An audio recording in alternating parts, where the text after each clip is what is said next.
Olá, sejam todos bem-vindos a mais um episódio do Debate Brasil, podcast da Unipol, Universidade da Polícia. Eu conto hoje com o Coronel Fábio Cajueiro, amigo, professor da Unipol, e a gente vai falar de uma das disciplinas que ele leciona, fundador, membro da Associação Beneficente Heróis do Rio de Janeiro. A gente vai falar um pouco da trajetória, participou da nossa live de lançamento, né, desse momento de lançamento da Unipol, contou um pouco também. Foi eu fiquei horrorizado porque uma das lives que a gente não conseguiu salvar, essa coisa de Instagram, e gentilmente, depois de uma gravação de aula, está aqui. Então, primeiro, muito obrigado, Coronel Cajueiro. Ramiro, uma satisfação estar aqui com você, com quem estiver assistindo também. Uma honra e um privilégio poder conversar com você e com os demais que vão estar assistindo. Recentemente eu até presenteei o Coronel Cajueiro com esse livro, que foi um dos resultados do Fórum Internacional de Ciências Policiais. Foi uma realização da Secretaria de Ciência e Tecnologia e organizado, né, pensado pelo Instituto Arrecife. Este ano o próximo fórum vai ser em Salvador, na Bahia, nos dias 30 e 31 de outubro. E eu presenteei especialmente porque o primeiro movimento, o primeiro apoio para a realização desse fórum foi da Associação Heróis do Rio de Janeiro. Foi muito gentil, um patrocínio e foi uma disponibilidade muito importante para a gente começar a abrir contatos. Então foi algo muito importante. Queria começar reiterando esse agradecimento, né, pela gentileza, por todo o apreço e observar justamente o seguinte: qual é a relação, porque o Heróis do Rio de Janeiro trata de um tema capital, que é a vitimização do policial no Rio de Janeiro e no Brasil. Qual é a relação das ciências policiais ou da falta das ciências policiais com a vitimização do policial? Sim, nós consideramos fundamental que o policial, especialmente numa área de confronto extremo como aqui no Rio de Janeiro, que ele tenha, né, o embasamento das suas ações em ciência, não em achismo, não em casuísmo, nem modismo, nem individualismo. Então, viemos ao longo do tempo estudando locais em que os seres humanos se depararam com grandes desafios, o que eles fizeram para encontrar a resposta. Via de regra, nós podemos enumerar alguns historicamente. Vamos pensar primeiro aí na Academia de Pitágoras, né? Uhum. Então, ali ele reuniu pessoas inteligentes, né? Ou seja, mentes e cérebros e recursos, para conseguir no Ocidente, pela primeira vez, a inteligibilidade do universo, né? Onde nasceu filosofia, ciências e tal, parte matemática veio evoluindo. Vamos pular para um pouco ali na Idade Média, ali, o século XV, né? A Escola de Sagres, né? Foi um evento local que permitiu o acúmulo de engenheiros, matemáticos, artesãos, geógrafos, cartógrafos para construir as grandes navegações.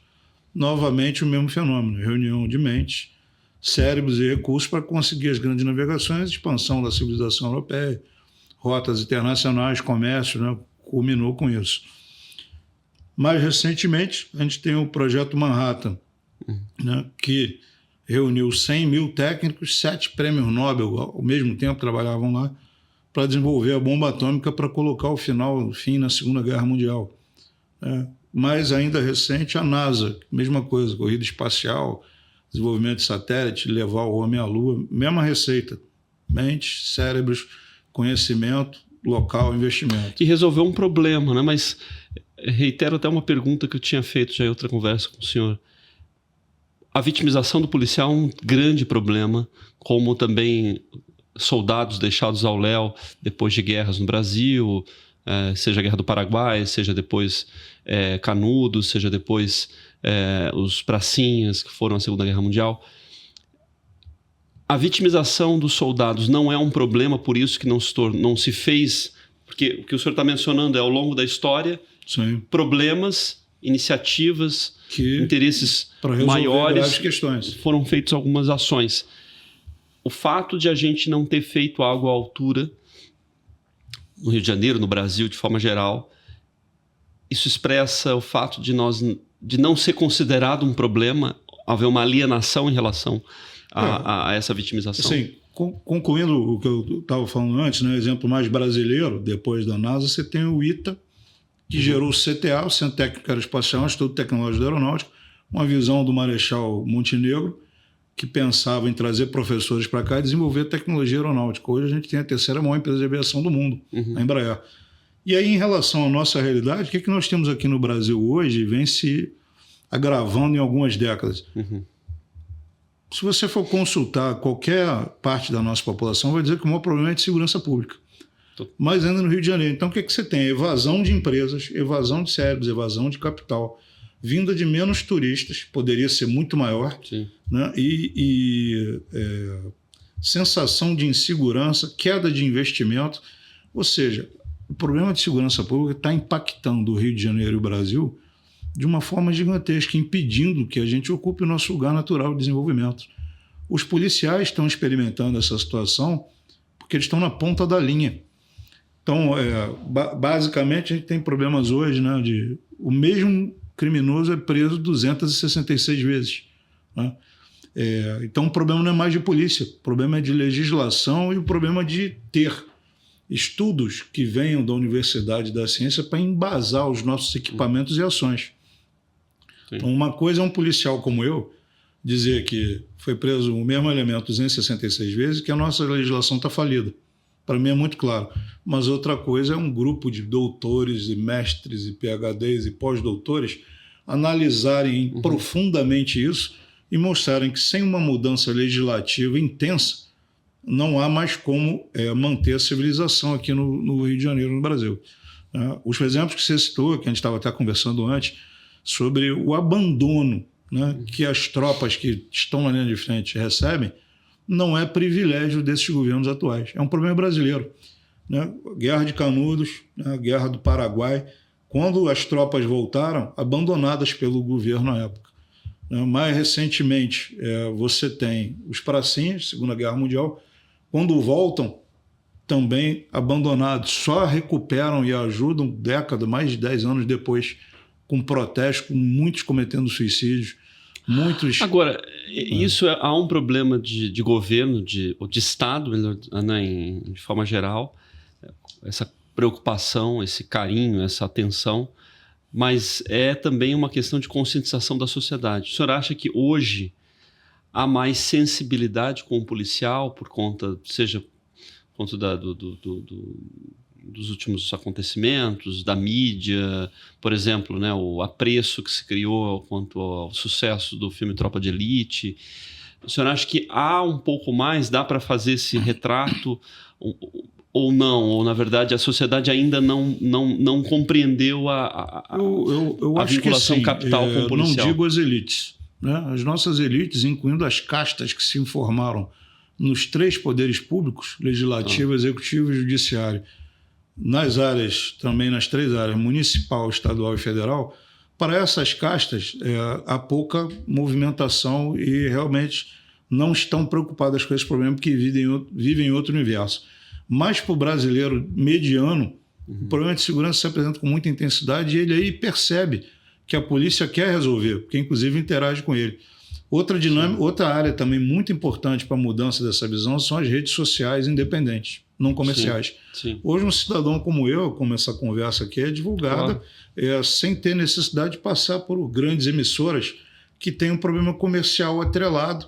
Então tem que seguir uma linha ideológica similar aos governos que, via de regra, não estão preocupados.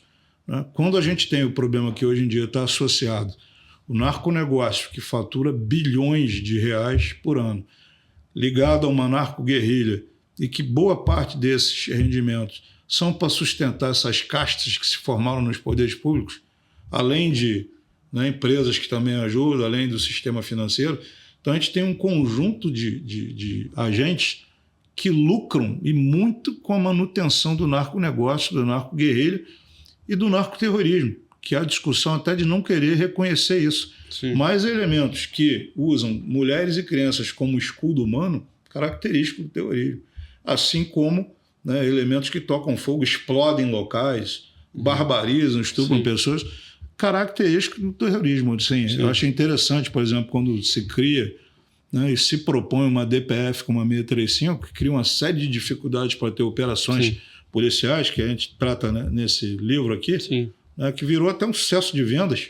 Não, e é né? um dos poucos, talvez até o único específico que faz um balanço sobre a DPF, ainda que tenha sido no início, né, mas Sim, já prevendo a gravidade do que ia acontecer. Eu fui convidado para ser um dos autores, então só tem um artigo aqui. Isso não tem retorno comercial. A gente está falando do livro porque é importante a pessoa saber que existe, na ideia que você falou, mais empatia, mais visualização do que do lado policial. Sim. Então é possível a gente escrever, ajudar a escrever um livro como esse, que tem aqui notórias pessoas da área jurídica de saber. Eu diria que eu sou o menos importante aqui nessa história, porque eu sou um coronel da Polícia Militar. Aqui você tem juízes, desembargadores, promotores que estão dentro do sistema jurídico policial, que é esse outro livro aqui, que também sou um dos autores, que mostra que a série de que compõe, de órgãos que compõem o sistema jurídico policial, me deram para escrever o último artigo para mostrar que essa realidade da falência desse sistema leva ao policial na ponta da linha a ser vitimizado. Então nós temos aí policiais militares mortos, mais de 3 mil, né, num efetivo analisado. Em quanto tempo? Em 31 anos, né, são mais de 3 mil mortos por causas não naturais e mais de 18 mil feridos. O que te dá uma taxa, né, comparando a 110 mil que foi o efetivo que você viu entre 94 e 2024, são 31 anos, te dá uma taxa de aproximadamente 3,22% de policiais militares mortos e 18% de feridos. E aí, quando você compara com Forças Armadas Americanas em guerra, porque a gente tentou comparar com polícias e não conseguiu, né, encontramos a taxa de mortes na Primeira Guerra Mundial, 2,42% para as Forças Armadas Americanas, 2,52% para a Segunda Guerra Mundial. Coreia, 0,98%, aí Vietnã, até chegar a retomada do Kuwait, no Oriente Médio, 0,02%. Então, analisando, né, uma tabela que eu tenho até praticamente decorada de cabeça, a gente tem, infelizmente, taxas que mostram, né, nos extremos, a nossa taxa de morte da PM do Rio é 1,41 vezes maior que os americanos na Segunda Guerra, que é a menor comparação, e 868 vezes maior do que os americanos na retomada do Kuwait em termos de feridos. Então, assim, a conclusão disso é que foi mais arriscado servir na PM aqui nos últimos 31 anos do que nessas guerras, do que ir pelas Forças Armadas norte-americanas, que é nessas guerras declaradas. Aqui ainda há pessoas que dizem, não, você dizer guerra é um termo muito forte, estimula o confronto. Não, o policial não quer confronto. Inclusive, o criminoso aqui, ele procura o confronto. A maioria das mortes e ferimentos dos policiais não são em operações. Quando a gente realmente vai aos redutos dos criminosos, não. Eles veem o policial em qualquer lugar e atiram no policial, que está em patrulhamento.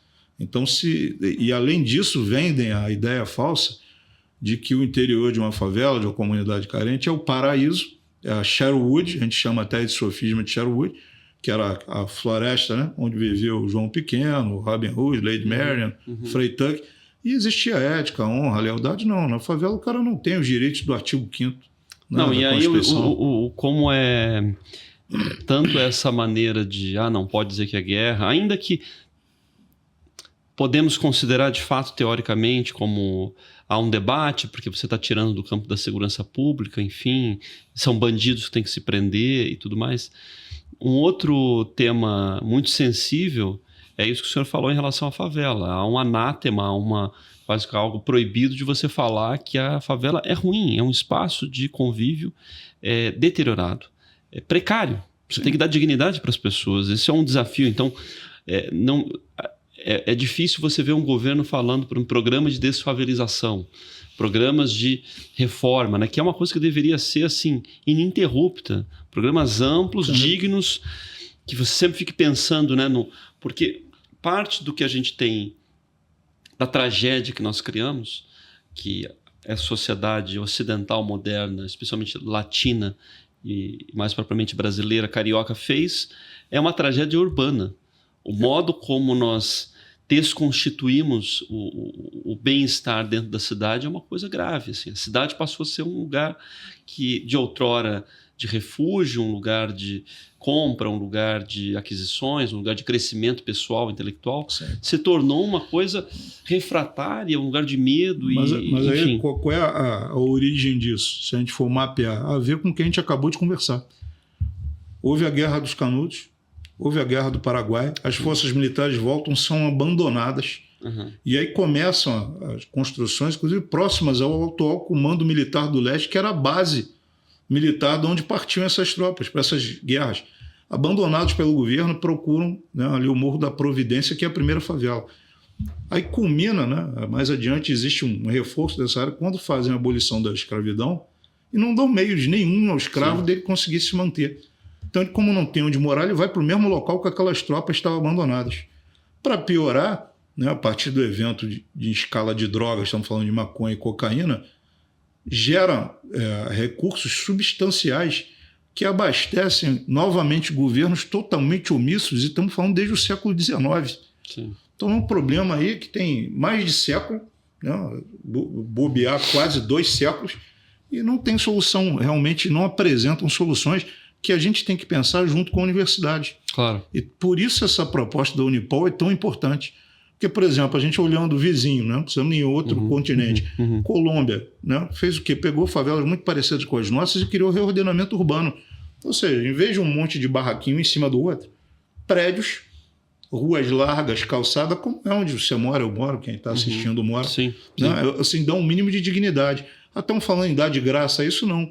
Mas a gente não pode manter um grupo da sociedade, uma área da sociedade, milhões de pessoas privadas dos direitos. Ou seja, se fosse seguir integralmente o que se propõe nessa DPF e outras coisas do gênero, a polícia nunca mais entra naquele local porque ele é o paraíso. Aí a polícia entra para incomodar o paraíso.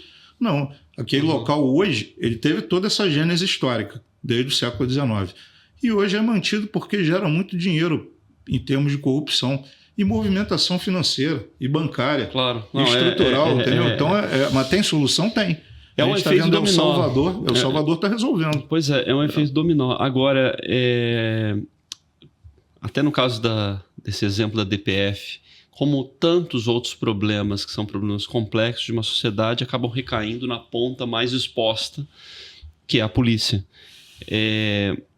A gente já conversou sobre a sua trajetória, como se tornou policial, que é uma pergunta que eu às vezes acabo fazendo, né, aos convidados. Indo um pouco mais à frente, pensando em como é comum um filho, às vezes um neto, se torna policial pela trajetória familiar. E o senhor que se debruça sobre a vitimização policial. O senhor recomenda, o senhor ver um filho, por exemplo, seja um filho natural, né, de forma assim, natural ou hipoteticamente, se tornando policial, ou isso, o receio, o medo, o temor é tão grande que seja pelo senhor ou pelos amigos já viram, eu não quero que os meus filhos façam isso, porque eu não... Enfim, Sim, o destino é dramático. Essa é uma pergunta difícil. Uma parte minha responde que deveriam procurar outra coisa, menos arriscada, menos grave, menos tão mal remunerada, com perspectivas de piorar ainda no futuro. Nós estamos vivendo um momento, né, bastante ruim de falta de seriedade generalizada. Então hoje nós temos aí, né, tentativa de transformar em polícia as guardas municipais. Então nós vamos ter mais milhares de homens sob a mesma lei que permite que 266 vezes o mesmo criminoso seja preso, levando mais ocorrências para as delegacias, com efetivo policial civil cada vez menor, mais desmoralizado, mais reduzido, como se isso fosse uma panaceia para resolver. Não vai resolver. Né? Mas não pode dissuadir melhor? Desde que as leis sejam endurecidas. Tá. Entendeu? Não adianta eu colocar vários novos agentes e a lei ser a mesma. Aqui é um problema crucial da nossa legislação. Não são apenas espantalhos. Entendeu? Exatamente. Por exemplo, a lei que a gente olha aí, não precisa inventar, não tem nenhum parâmetro. Olha lá em vários lugares nos Estados Unidos. O cara vai roubar alguém, está usando uma arma, a pena de roubo, 5 anos, mais 10 anos porque está armado. Sacou a arma, mais 20. atirou em alguém, ferindo, matando ou não, lá é perpétua ou pena de morte. Depende do estado. Aqui seria mais 40 anos, a pena máxima que a gente tem hoje. Então, agora, voltando à origem da pergunta, central. Teria orgulho por ser militar de uma quarta geração. Então, o bisavô era militar, o avô era, tios eram, sou. Então, teria orgulho, mas recomendaria ou outra PM, em outro estado, onde os números são menores do que esse, visivelmente existem. Ou então, se escolhesse aqui realmente, que procurar servir no interior. Entendi. Porque esse problema também está concentrado numa região que a gente chama de anomalia, na ausência de um termo melhor. A anomalia envolve a região metropolitana do Rio de Janeiro, que são Rio de Janeiro, Niterói, São Gonçalo, Itaboraí e Baixada Fluminense. Tá. Mais de 90% dos nossos problemas estão nesses locais. Sim. Agora, até sempre conversamos como para produzir ciência, para produzir conhecimento, a polícia é uma máquina de possibilidades, de um campo enorme de amostras, enfim, muita coisa pode ser pensada, como a gente comentou, né? Vários desenvolvimentos na ciência, na produção de bens foram feitos a partir de conflitos, de momentos-chave. O que o senhor teve de aprendizado nos anos de polícia, que, assim, desde aquilo que poderia ser espraiado para a sociedade até aquilo que pode ser melhor desenvolvido para as próprias polícias? O que o senhor tem assim de mais importante assim da memória, né, da trajetória? Quais foram os problemas resolvidos que a polícia foi bem sucedida e isso se tornou exemplar? Os problemas que a polícia resolveu, eles têm em comum na área de ensino e educação e treinamento. Então você pega os casos de sucesso anteriores na Polícia Militar. Vamos pegar o BOP, primeiro, que é o mais famoso. O BOP foi montado por agentes de tropas de elite, por policiais que tinham cursos fora da polícia, porque não existia o da polícia, foi montado. Então, comandos anfíbios, guerra na selva, né? Teve aqui o Coronel Wilton, que foi um dos fundadores, né? Que é a guerra na selva, o Brevet da Onça, né? O próprio Coronel Amêndola, também tem curso de comandos e por aí vai. Então, os fundadores. Então, o BOP deu certo porque teve tropas de elite, pessoas integrantes de tropas de elite que o construíram, e além disso ele manteve uma rotina, aí vem essa área específica de treinamento. Treinam gente e formam alunos a cada X anos, um intervalo pequeno. Então, o próprio BOP chegou a pensar, não, vamos todos caveira, né? Todos vão ter que ter o COESP, curso de operações especiais. Mas, por exemplo, eu já dei algumas aulas em alguns COESP. Teve um grupo, uma turma que chegou com 3 alunos, entrou com 30, 40, tinham 3. Então, não conseguiriam formar massa crítica de gente treinada o suficiente. Aí se criou o CAT, Curso de Ações Táticas, que é um curso com menos intensidade e menos duração do que o COESP, para ter a formação de tropa. Mas o fundamental, criou tropa, vamos ver outra área, batalhão de choque, também uma tropa de elite. Mesma coisa, fundadores, né, vindos de áreas relativamente de elite, de outras forças, e mantém curso funcionando. A área de inteligência, a mesma coisa, curso de inteligência funcionando. Desse eu tive a honra de fazer a primeira turma do curso de inteligência no ano de 2000. Então, assim, aonde tem o GAN, né, treinamento, né, o grupamento aéreo marítimo, então onde tem treinamento intenso e gente séria trabalhando, você consegue criar ilhas de excelência. Então, por isso que, mais uma vez, a gente recorre naquela questão. Mentes, né, cérebros, vontade, recursos e trabalho. A receita é a mesma. Então, essas unidades da polícia deram certo. Mais certo do que as unidades convencionais. Porque, aí, por exemplo, exemplos. Né, empiricamente, desde tenente, né, por ser devido à família, afeto, a armamento, né, desde criança, a criança está lendo quadrinho, né? Em casa eu tinha a revista da Força Aérea, troço da Marinha, negócio do Exército, estava disponível na casa da minha avó, então a gente acaba se interessando, né? A criança lê aquilo que tiver perto da mão dela, ela lê. Então, por exemplo, a gente já pedia em relatórios fuzis com lunetas, coletes, capacetes, viaturas blindadas desde 1994, 95. Né? Eu encontro relatórios meus de tenentes solicitando isso. A gente só vai realmente adquirir anos depois. As viaturas nossas ainda não estão todas blindadas. Começaram a blindar só o para-brisa. A gente montou projetos e entregou, né, dezenas de projetos. Um deles é o cockpit da patrulha, está blindado. Nós criamos essa ideia? Não. Fomos na Segunda Guerra Mundial estudar os aviões, mais ainda os ingleses. Tem uma frase do Churchill que diz, né? No campo dos conflitos humanos, nunca tantos deveram tanto a tão pouco, se referindo aos pilotos da Força Aérea Real, né, Royal Air Force, que defenderam e venceram, né, a Força Aérea Alemã na Batalha da Inglaterra entre agosto e outubro, novembro de 1940, em grande parte, né, quando você mergulha para descobrir o que acontece, porque o cockpit dos aviões eram blindados. Então o piloto ele voltava, muitas vezes com um avião totalmente metralhado, mas se conseguisse voar alguma coisa, ele ainda aterrissava aquilo, mas o piloto estava inteiro, intacto. Claro. Então isso é fundamental que tivesse aqui. A gente conseguiu, né, conversando com o pessoal da Polícia Rodoviária Federal, que já está blindando viaturas e blindando bases aqui no Rio de Janeiro. Porque no Rio de Janeiro, de acordo com eles, 2/3 dos confrontos da Polícia Rodoviária Federal é aqui no Rio de Janeiro. Uau. Então eles alegaram para mim um fenômeno que eu desconhecia. Nem imaginava. Pensava na proteção do homem, mas eles colocaram que... É óbvio o que eu vou dizer, mas é interessante ouvir a sensação de segurança do policial, o psicológico dele, o mental, com o veículo blindado e a base blindada, ele fica muito mais tranquilo, o que vai poupar ele desses problemas psicológicos. Problema psicológico eu trouxe para mostrar, eu sei, para os demais. Esse livro aqui. Esse eu não conhecia. Esse é um livro Sob Fogo, A Morte como Hipótese de Trabalho, do Michel Goya, que é um coronel do Exército francês. Esse é um livro da Biblioteca do Exército, a Bibliotex. Esse é um livro barato também, são baratos, e que fala, resumidamente, mostra que em confrontos de países desenvolvidos, as tropas são mandadas para as zonas de guerra em rodízio, sistema de rodízio. Então fica 3 meses, 6 meses, volta para uma base, né, remota ou para o país de origem, dá um descanso e depois volta ou não. Aqui não, nós temos homens da polícia que estão servindo há 30 anos em zonas de guerra. Cheguei a conhecer soldados que falaram para mim, né, olha, cada serviço meu nós chegamos a ter até no mesmo dia 3 confrontos. 3 confrontos armados. Né? E o praça nosso é o que está mais na ponta da linha. Porque eu, como oficial, o oficial vai e vem, mas no máximo, desde tenente, você tira um serviço por semana.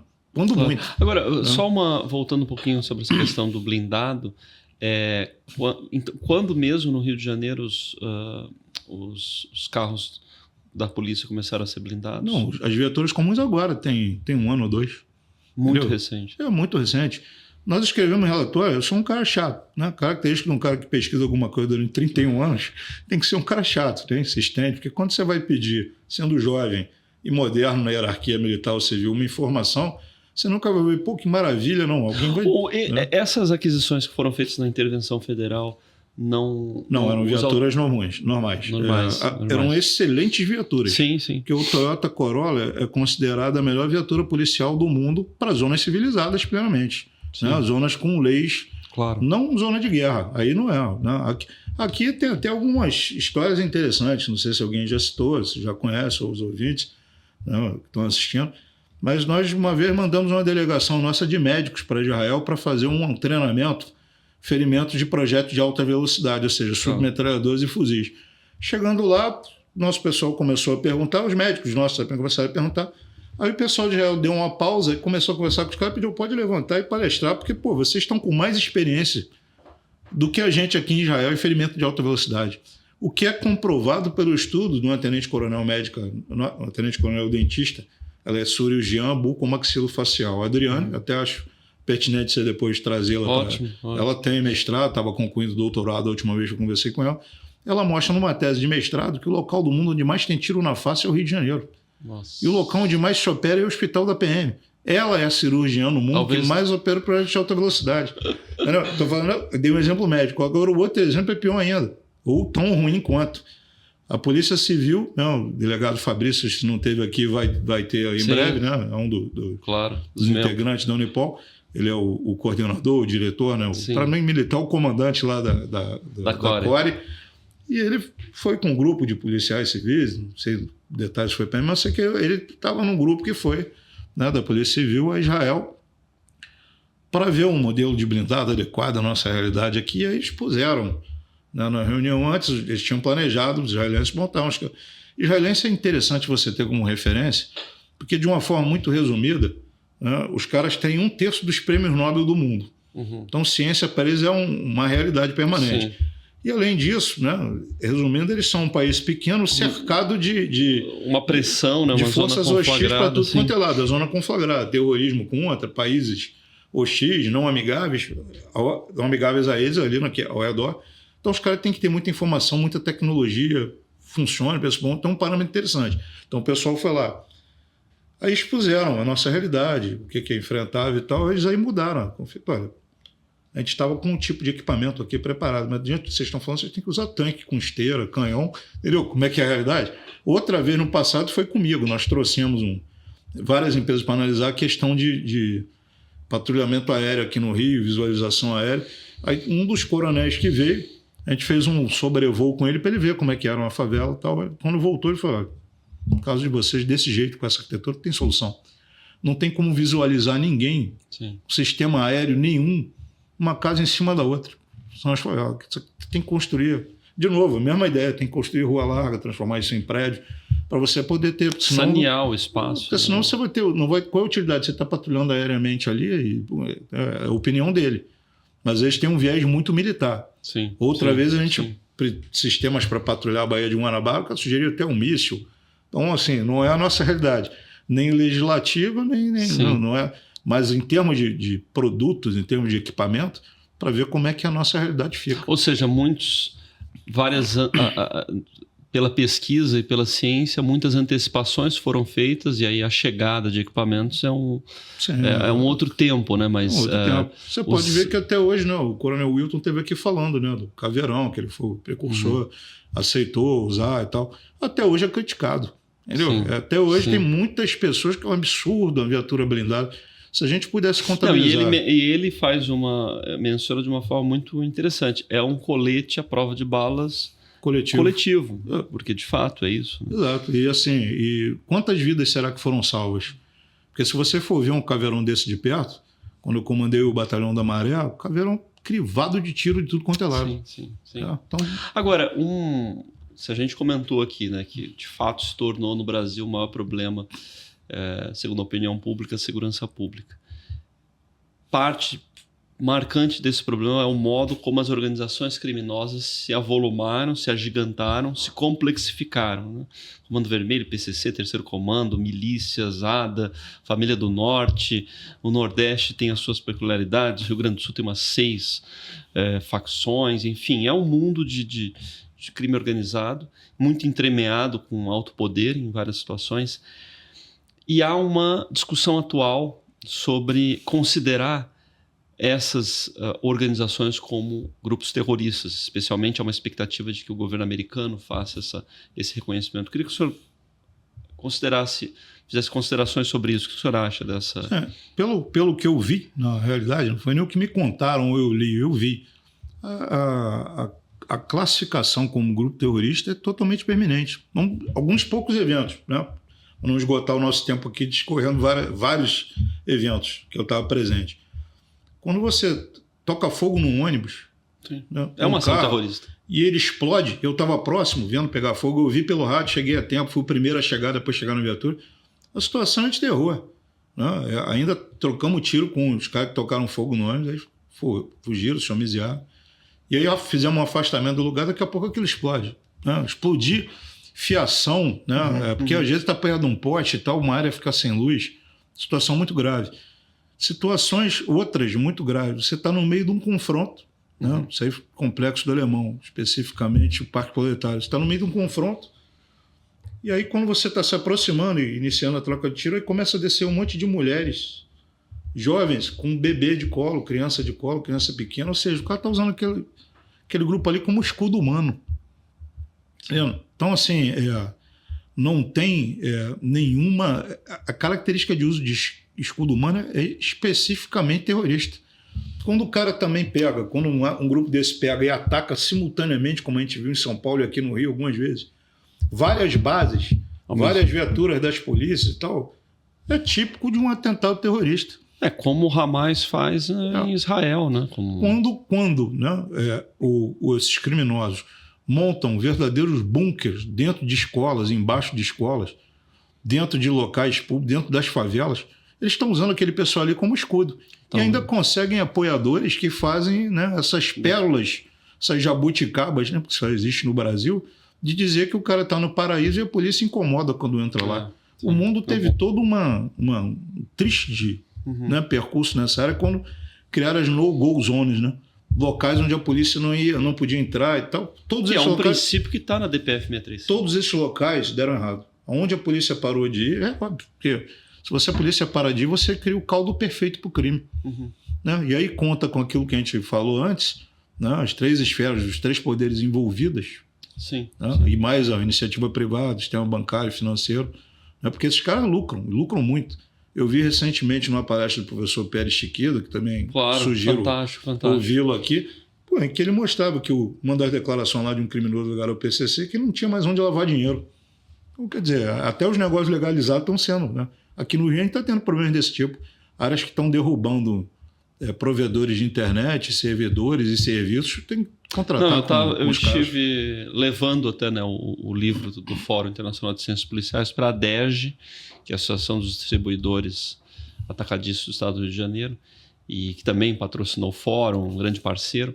E o fato de hoje no Rio de Janeiro você tem áreas em que o domínio do crime organizado é tão grande que os distribuidores não entram.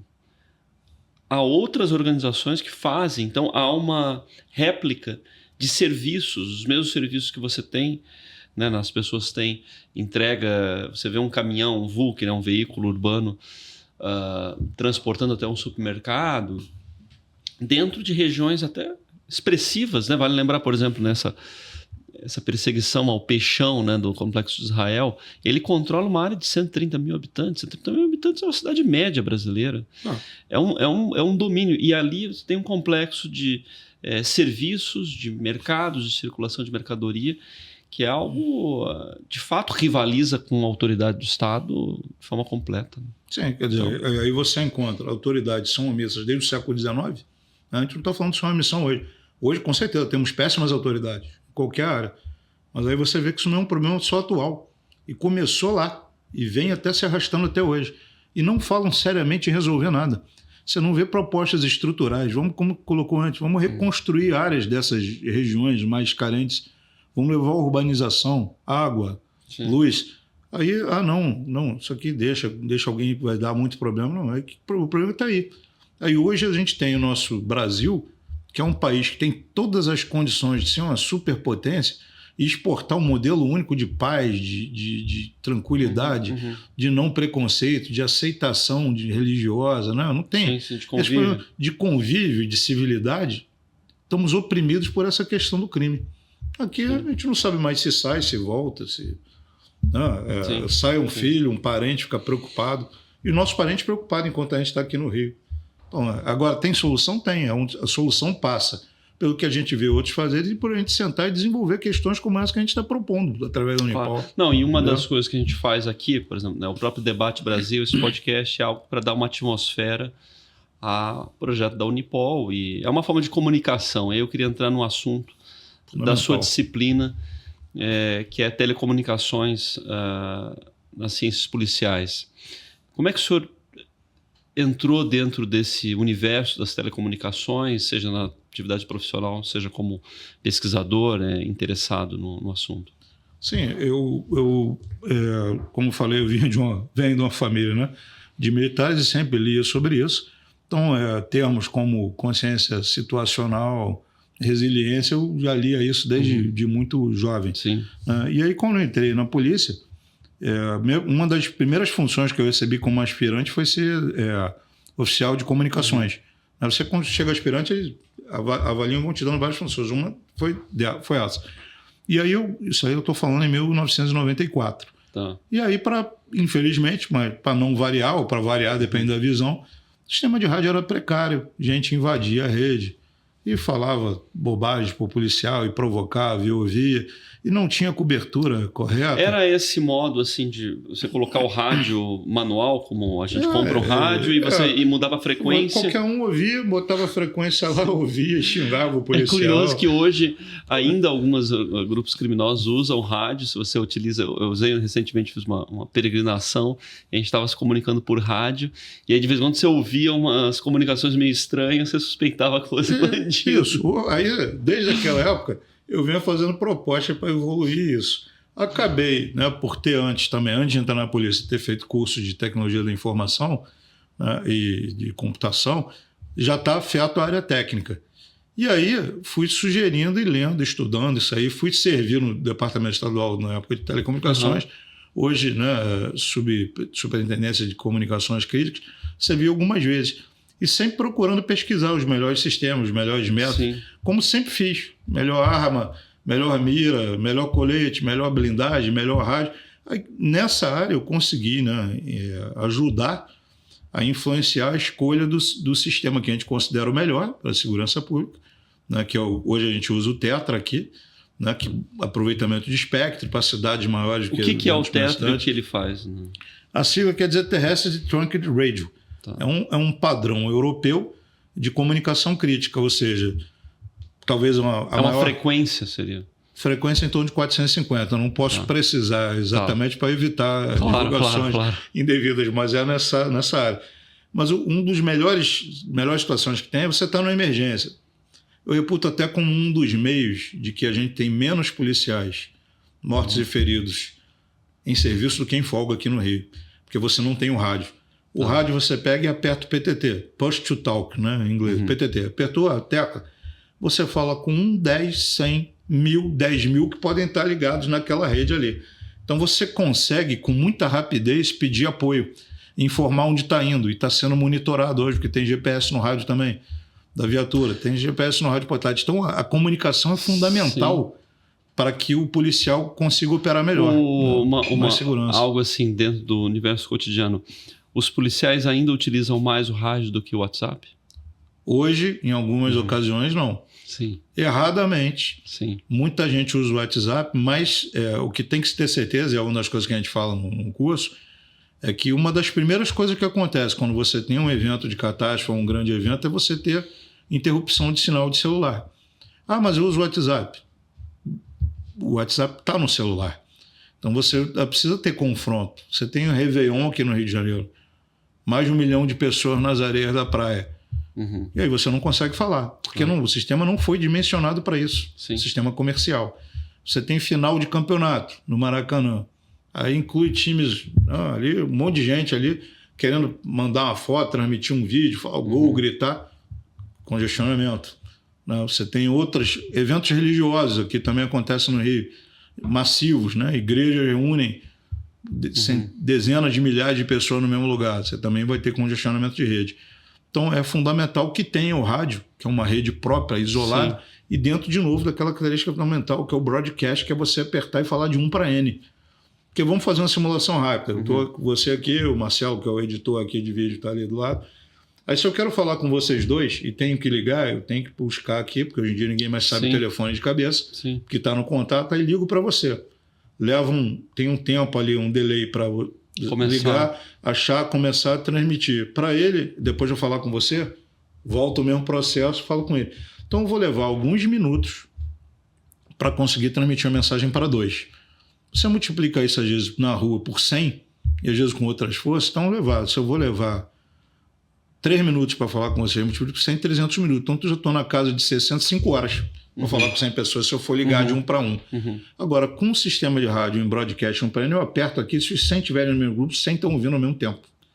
Então, para uma situação emergencial, é um diferencial absurdo. Numa relação de proteção, de comunicação de 1 para 1, foi curioso, porque desde o advento do WhatsApp e outras, como o Telegram e tudo mais, Signal, pelo menos no convívio que eu tenho com policiais, todos passaram a fazer só ligação via esses instrumentos, né? Claro, está falando com um civil, não é com um policial. Mas é impressionante como isso impactou, né? Gerou uma nova... considera-se mais protegido, né? Ninguém mais liga. Sim, mas é uma cultura que baseia o funcionamento de uma força de emergências em cima de um sistema comercial vulnerável. Claro. É fácil de você até invadir grupo e entrar. Eu não vou entrar em detalhes para não estimular isso, mas é fácil você se incluir lá no grupo e não tem segurança e proteção que o pessoal imagina. E nas nossas redes, ao contrário do que aconteceu no passado, quando a gente entrou e viu que era isso, a gente ajudou. Não, hoje tem criptografia, a rede tem salto de frequência. Então, você não consegue... Se você conseguir ouvir, vai ouvir chiado, que é a característica da criptografia digital, e em saltos. Então, você vai pegar trechos do chiado. Então, o diálogo contigo aqui, com ele, seria... Se eu estou usando o rádio, ia ser simultâneo e criptografado e com salto de frequência. Quando foi essa mudança no Rio de Janeiro? E ela foi pioneira no Brasil? Começou, a gente deu sorte por sediar vários eventos internacionais. Então, a ideia de construir um sistema unificado entre Polícia Civil, Polícia Militar, Corpo de Bombeiro, né, começou em 1992, na ECO 92. Aí veio evoluindo de lá para cá. Né, culminou, né, nos idos aí de... Antes de 2007, botar 2002, 2003, 2004. Pan-Americano? Exatamente, o Pan-Americano. Aí a gente evoluiu, escolhemos o protocolo e brigamos pelo protocolo. Um dos fundamentos para a gente brigar era que o terminal de portátil, né, móvel e portátil do rádio Tetra era muito mais barato que o APCO na época oferecer. Né? APCO era uma outra... O APCO é o protocolo norte-americano. Tá. Né? Mas a gente tinha informações de polícias aqui no Brasil que compravam, né, o sistema norte-americano, mas aí o terminal era caro demais. E o terminal onde você mais gasta. Como a gente sempre tem problema financeiro, né, aqui no Rio, então a gente vai colocar um terminal que tem mais competição, então mais possibilidade e conseguimos. Hoje os terminais são baratos relativamente. Sim. Mas assim, não é a cobertura plena para todo o estado, porque tem locais de estradas separadas, todo sistema de telecomunicações tem isso. Tem interrupção. Tem locais de sombra, locais de interrupção e locais onde o sistema está mais pesadamente montado. A gente envolve população. Hoje, a última análise que eu tinha quando eu dirigi lá o Detel, né, que hoje virou Secrit, era 80% da população estava coberta pelo nosso sistema rádio. Ótimo. Agora, essa integração, ela é uma opção na comunicação? Você consegue fazer um policial militar consegue fazer uma comunicação com civil, bombeiros? Aqui no Rio, sim. Porque a gente usa o mesmo sistema, o Tetra. Né, mas os grupos, as polícias federais, não? A Polícia Rodoviária Federal usa o mesmo sistema. Então, nativamente, a gente já tem integração com eles. E como é que isso acontece na prática? Uma mudança de frequência? É uma mudança de frequência. Não, eu não faço no teu rádio. Já existe programado em cada terminal um grupo chamado de integração. Que já, você indo para esse grupo, você já tem outras forças que estão com algum problema naquele local, já pode falar integração. Se não, existe meios de você, pelo centro de operações, criar grupos dinâmicos. Então, houve um evento, um impacto... Sim, reunião do BRICS aí. Vamos ver, um exemplo mais simples ainda. Ponte Rio-Niterói, 6 veículos se engavetaram, houve feridos e houve mortos. Tem um carro pegando fogo, tem gente correndo pela pista. É uma rodovia federal. Uma rodovia federal, então a Polícia Rodoviária Federal está chamada. Mas a PM vai ser chamada também, para dar apoio. O Corpo de Bombeiros, com certeza. E o SAMU também tem que ir. E tudo isso tem que ser coordenado em alguns minutos. Se não tivesse um sistema... o exemplo desculpa interromper, mas o exemplo desse complexo do Rio de Janeiro é interessante, né? Porque a própria Ponte Rio-Niterói, quando teve um evento fatídico, né, de um sequestro, a operação foi da Polícia Militar. Né? Sim. É interessante isso, porque na verdade é uma rodovia federal. Pois é, mas assim, a Polícia Rodoviária Federal hoje, após melhorias, extremamente qualificada, bem remunerada, bem treinada, mas recentemente começaram a inibir porque eles estavam causando grande impacto. Se as coisas funcionassem como deveriam, as armas e drogas não chegariam às favelas e às áreas que a gente destruir. E a Polícia Rodoviária Federal é fundamental nessa área. E eles passaram, inclusive, a nos ajudar pelo equipamento superior, qualidade de treinamento, eles estavam participando de operações junto com a gente. E ombro a ombro. Não é como forças que mandam para cá em que o cara fica... ganhando mais do que o policial aqui, com meios, mas não tem a capacidade de operar lado a lado. O cara fica no entorno. Agora, eu estava comentando, né, sobre um uso amador de rádio que a gente, de vez em quando, ouve conversas estranhas, às vezes até suspeita que é bandido. Essa é uma atividade de inteligência comum da polícia, rastrear essas comunicações das organizações criminosas? Eles utilizam rádio ainda? Como é que isso... As investigações, né, da Polícia Civil e algumas investigações da Corregedoria nossa, da PM, junto com a inteligência, têm acesso a um equipamento de escuta chamado Guardião, tá, né, e que escuta telefone, especificamente, né, com autorização judicial. Um daqueles projetos que a gente ajudou a escrever que não foram para frente, estão arquivados em algum lugar, ou em alguma lata de lixo por aí, mas que a gente tem a cópia guardada, e se algum órgão ou pessoa que está assistindo se interessar, a gente manda gratuitamente para a gente, pelo prazer de ver funcionar, envolveu uma unidade de inteligência tecnoeletrônica, com capacidade de ouvir rádio, localizar o terminal. Né? Isso não existe? Aqui na PM, não. Quando a gente desenhou isso e apresentamos a primeira vez esse projeto, foi em 2003. Né? Não, foi em 2000, minto, foi em 2000. E na época, as empresas que a gente entrou em contato, na Alemanha, em Israel, nos Estados Unidos, na França, não existia nada parecido no Hemisfério Sul. Só que a gente estava sempre antenado, né, em tecnologia e queria essas unidades, né, resumindo, são vans ou furgões grandes que têm a capacidade de localizar a emissão, gravar a emissão, se for necessário interferir na emissão, criar uma bolha eletromagnética no local. Telefone e rádio. rádio. Esse projeto envolvia as duas coisas. Qualquer meio eletromagnético de telecomunicação... Internet não. Internet também. Inclusive, de uma forma muito interessante, haveria capacidade de, quando esse veículo estivesse no local, ele se colocar como um provedor.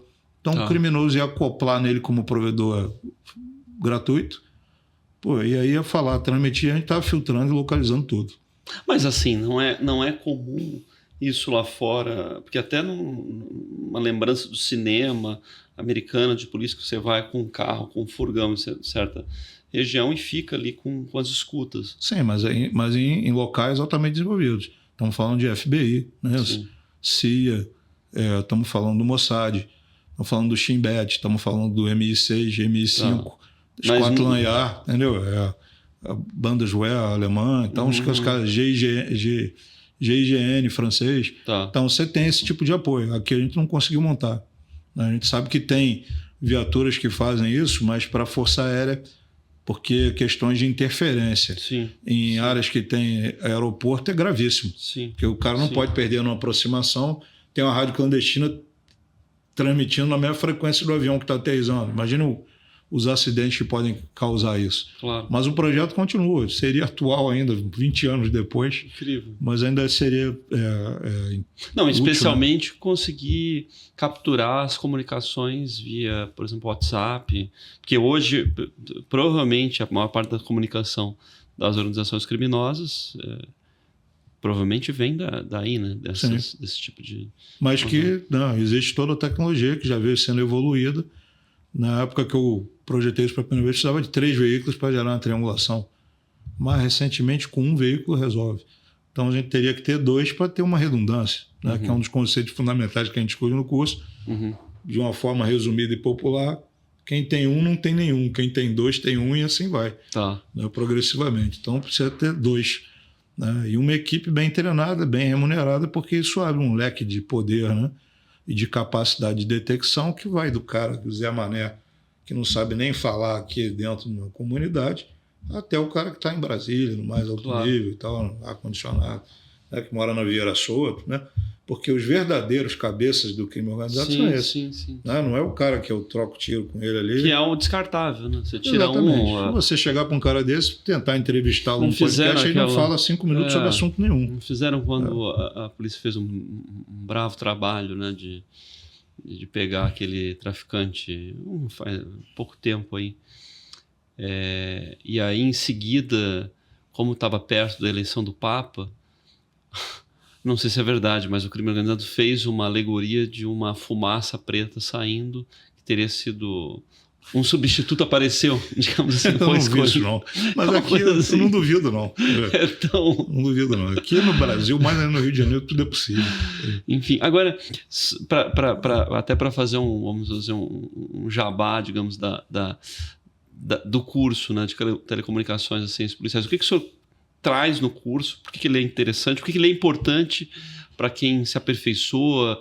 Porque, naturalmente, isso tem dentro da formação policial, mas o que o senhor traz de forma geral para muitas vezes para quem não é tanto do meio e para quem é como um aprofundamento, como um desenvolvimento? O curso em torno de 10 horas, né? A gente tem cursos projetados nessa área para até 360 horas. Então a gente compactou. Não entramos em muitos detalhamentos técnicos, mas citamos muitos conceitos para que façam um usuário, né, de alguém que está ligado a ciências policiais ser capaz de entender como é que aquilo funciona nas aplicações. Então a gente vai de explicações simples até muitos casos reais, casos concretos. Analisa, por exemplo, atentado em Paris, atentado às Torres Gêmeas em 2001, atentado em Londres, na Espanha, né? Mostra a questão do furacão Katrina, mostra também questões do Rio de Janeiro, como é que isso é tratado no dia a dia, como é que é planejado, como funcionam, né, essas redes, o porquê da importância, o porquê que não dá para comparar com o celular, que a gente falou aqui de início, que muitas vezes o leigo é a primeira coisa que ele fala. Houve até um estudo norte-americano que ficou em evidência após o atentado, né, de 2001, de 11 de setembro, que a área de comunicação que já não era mais necessária. Então vamos investir só no celular. Mas aí veio os eventos terroristas, vieram, e eles aí entenderam da importância dessa área. Então isso tudo é citado no curso. E a gente dá as referências, né, para quem quiser se aproveitar, quiser se aprofundar, né?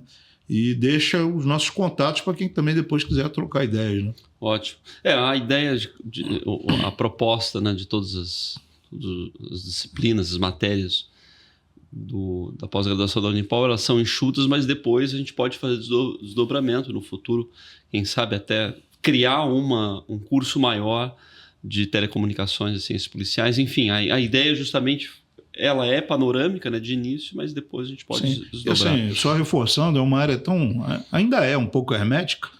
Por exemplo, eu sempre gostei de tecnologia, como eu falei aqui ao longo, né, da nossa conversa.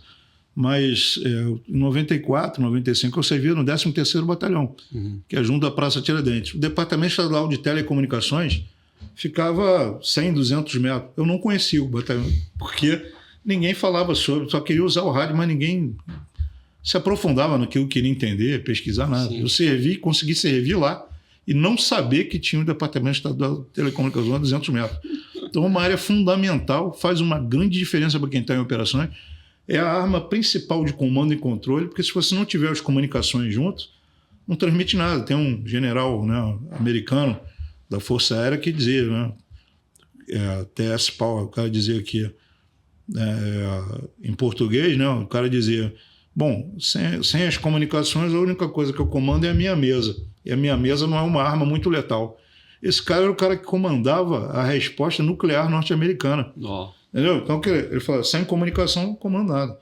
Quando a gente vê, já é uma das frases que a gente acabou cunhando lá, foi que telecomunicações mais informação é igual a multiplicador de força. Verdade. Entendeu? Não me disseram exatamente isso lá, mas foi o que eu concluí.